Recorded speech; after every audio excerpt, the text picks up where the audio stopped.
Hello guys, in this video I'll be talking about the simple ABC of chemistry.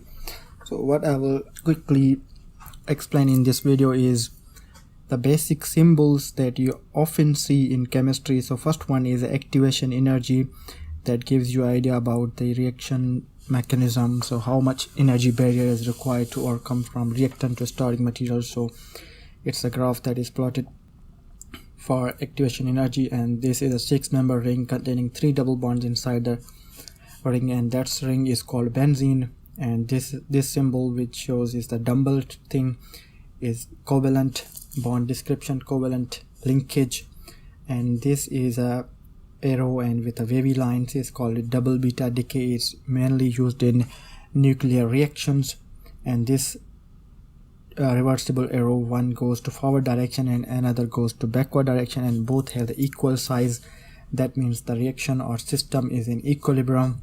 And again, these are the two in different or same species merging to form a one single species, that is called fusion.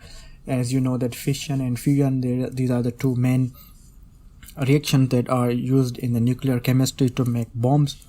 And this is a Gibbs energy delta G that gives you the idea about the outcome of the reaction. And this is the half-life of the radioactive elements, and this symbol explains the isotope, and this explains the Jones oxidation that you are converting. And this is a ketone symbol. This is a carbonyl compound having 2 R groups, and these are the lanthanide elements. And this is a molecule which is a water molecule. Basically is a white color is oxygen, and 2 empty circles are called hydrogens. And this is a nucleus, and this is organic compounds which mainly contain carbon. And this is a pH scale. There's P is small and H is capital, so it's a scale from 0 to 14. And this is a quick reaction, so it's a name reaction which is alkylation of benzene. And this is AB plus C goes to A, C and B. These are called reactants, and these lines are called spectral lines, and these 3 lines are called triple bond. And this UN, it's a UN number, and this is the white color, it's the electrons around the shells. These are called Valency. And the Woodward Hoffmann rules, which are used in UV visible spectroscopy to understand the wavelength maximum lambda max in the UV visible spectroscopy, these Woodward Hoffmann rules.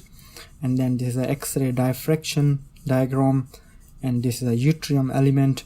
These are the Zwitterlons.